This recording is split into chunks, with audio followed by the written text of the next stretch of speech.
Punjab learned from Delhi how to beat Mumbai.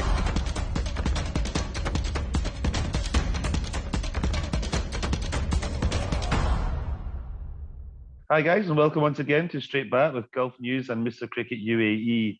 You all know what that means. That Anis Sajan is here with us. I'm Matt Smith. We've got Anis's son Sahil, who's one of the cricket experts, and also Gautam is joining us from India. We had a bit of a turn up for the books tonight, but first of all, we'll go over and say hi to Anis. Hi, Matt, and hi, everybody. As always, we ask you to log on to your favorite page, gulfnews.com, and predict the winner, and you walk away with 2 beautiful jackets and 3 months of subscription, Matt. Yeah, cool. Well, just jump straight in. Obviously, we had a bit of a turn up for the books. I think all three of you guys yesterday plumped for Mumbai Indians to get the better of Punjab.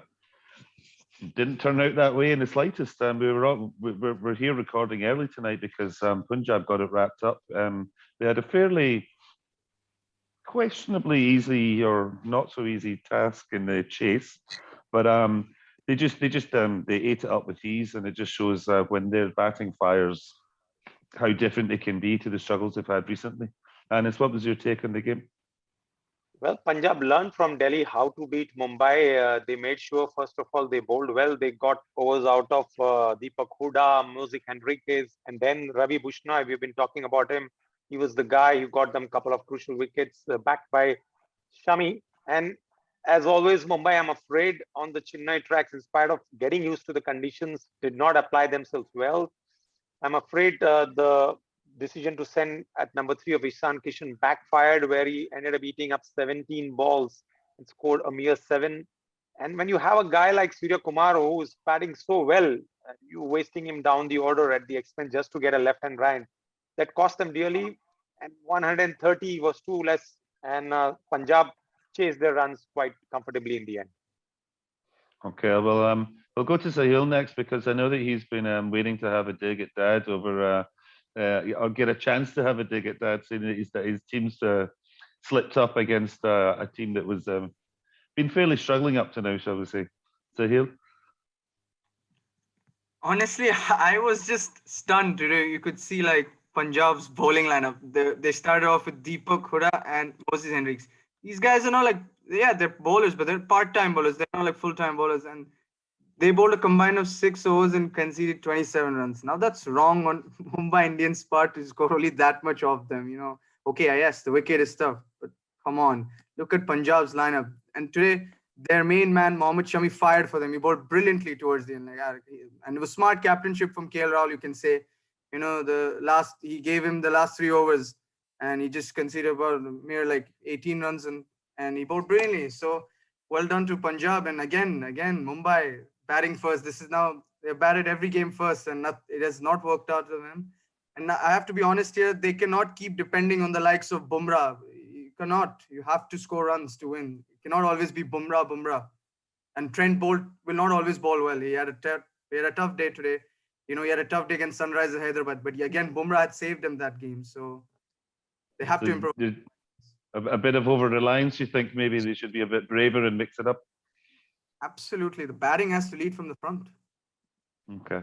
And Gautam, speaking of the batting, we've questioned the Punjab batting a couple of times now when they've really misfired. It just seemed to click for them today.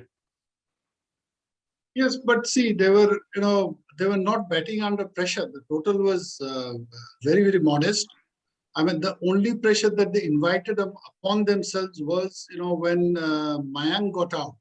I mean, then there was always, as in fact Anis keeps saying in his previous conversations, that you give Mumbai a window of opportunity and they will try to drive a nail through that. But today the total was so thin, and it helped for Rahul that he had Gayle for company. Gayle had a few anxious moments, hung around. Then the moment he got the deliveries in his arc, those sixes, they released the pressure, and then they were happily on their way. I mean, I think Punjab got everything right today. Very surprising. I almost forgot that they had Moses Henriquez in their lineup. And the commentators were saying the last time he bowled an opening over was in 2013 IPL, possibly for KKR. So God knows where was he? What was he doing in the lineup? So that's it. They had a good day today. Yeah. Anis, does that again show just what both the guys has touched on there? The bravery of mixing things up compared to over-reliance on your go-to guys when they're not firing? Very true. Like Sahil mentioned, that you can't always depend on Bumrah and Bolt to bail you out. That's the ploy they have been trying. If you watch it from the first game when they played against RCB, they almost won that game. And then they won against KKR and Sunrisers, but it didn't happen against Delhi and today against Punjab. So you have to make runs. And Rohit Sharma has been time and again saying that our batsmen have been repeating the same mistake. And today again, they after that slowish start from Ishan Kishan, they came back to Surya Kumar Yadav and Rohit Sharma. But the last 4 overs after the fall of Surya Kumar Yadav's wicket, they hardly managed 25 runs. And again, I am not sure about Surya Kumar Yadav's shot selection. He was trying for the fast bowler against Shami. He was trying to sweep him. And against the spinner where he got out, Bishnoi, he tried the reverse sweep. He has got beautiful shots. In fact, I dare say he looks to me the batsman of the tournament on this difficult wicket. He probably would go, on the offsides when he backs out and hits the leg spinners over the top. That's his better shot rather than trying fancy shots, because he's too good a player to try these fancy shots. Cool. Now, Sahil, we were talking the past couple of days about how success breeds success, and obviously Punjab have had their confidence knocked a little bit.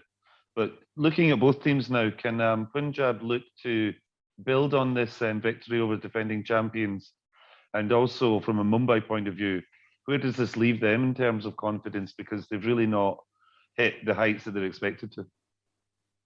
As for Punjab, this is a major confidence booster. They have beaten the champions. But today, this was a wicket which was not easy to play. When batting first, obviously, Punjab had the advantage, They knew how to judge their total. So, but still, their bowling lineup is not good. Yes, today they worked out well, the part-timers bowled well, Shami bowled well. And it was Bishnoi's first start, I think. I think Ravi Bishnoi played his first game, right? Yes. So he bowled brilliantly today. So yes, big confidence booster for Punjab. And as for Mumbai, I think they'll be fine. The likes of Ishan Kishan, Hardik Pandya. Pollard did play one game against Sunrise as well, but also he has not batted well. Let's be honest here. These guys need to fire. These guys are the one backbone for Mumbai. Yes, and also I'm forgetting Quinton de Kock. He's not done much at all. Chris Lynn had played the first game he scored a good 49. Quinton de Kock has come in. Let's be honest, he's done absolutely nothing with the bat. So these guys need to fire. What else can I say for Mumbai? But their bowling is great, so I guess they'll be dependent on that throughout the tournament. And Gautam, how does the Mumbai coaching team pick the guys up from here? Obviously, you're a big you've watched IPL all the way through, and you've seen Mumbai, teams come back. The thing with Mumbai is, if you look at their support staff, it's like a who's who. But they carry them well. They don't carry them like a baggage, I'm sure. And I know for a fact that Mahela Jayawardene, he comes across as a soft-spoken man, but he can be tough when it's required. What's happening is that template of Mumbai doesn't seem to be working. I mean, out of 5 games, twice they managed to defend scores which were barely 150 plus. So the template, that's something which was not working. And Rohit knew that. Possibly because Surya Kumar Yadav was in such a good form, he wanted to keep him for number 4 to lend some spine to the batting order.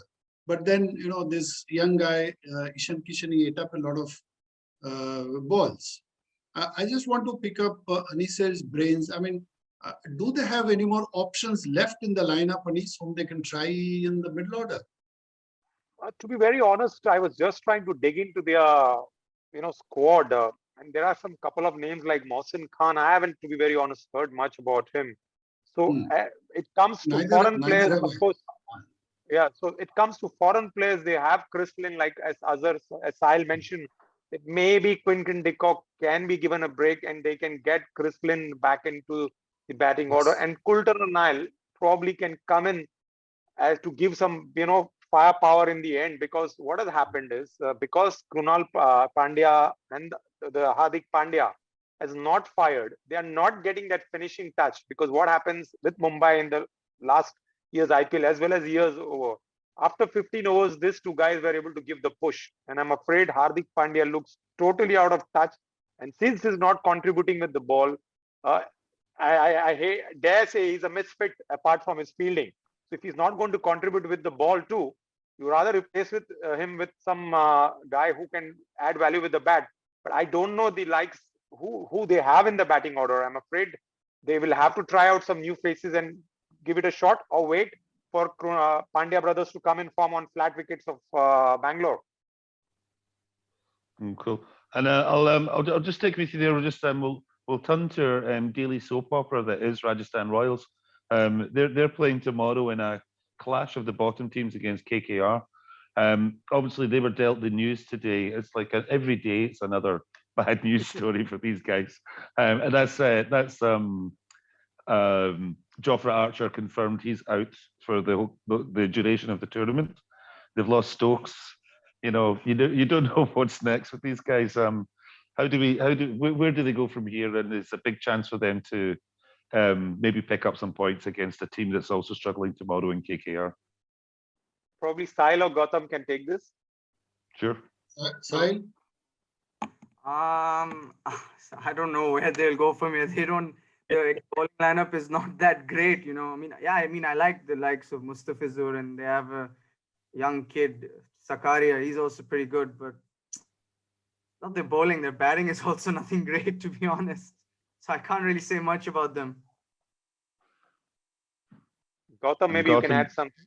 Yeah, I think that last 200 plus chase may have given KKR the boost it needed.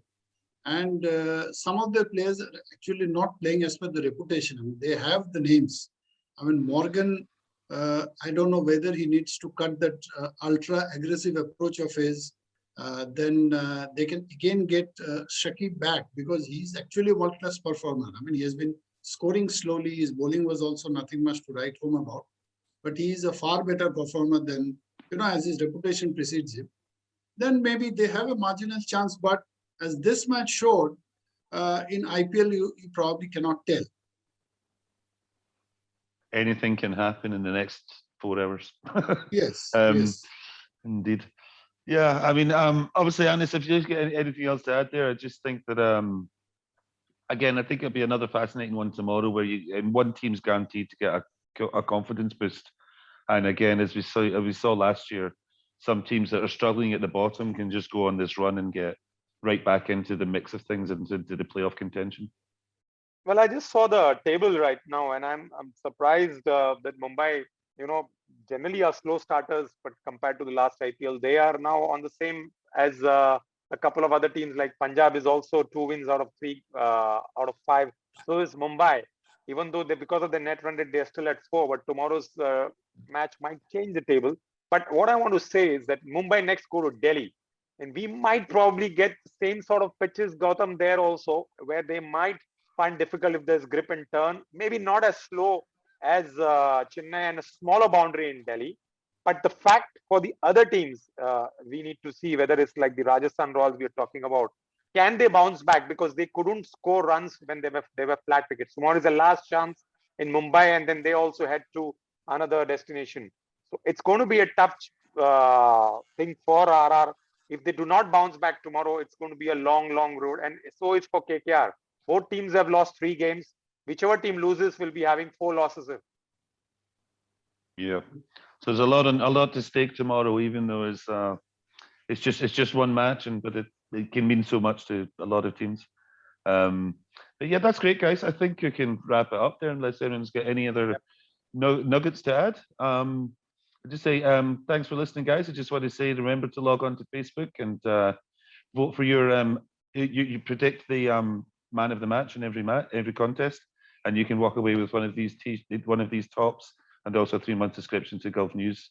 And just thanks to Anis and to Gautam and to Sahil for another enlightening chat, and we'll see you guys all tomorrow.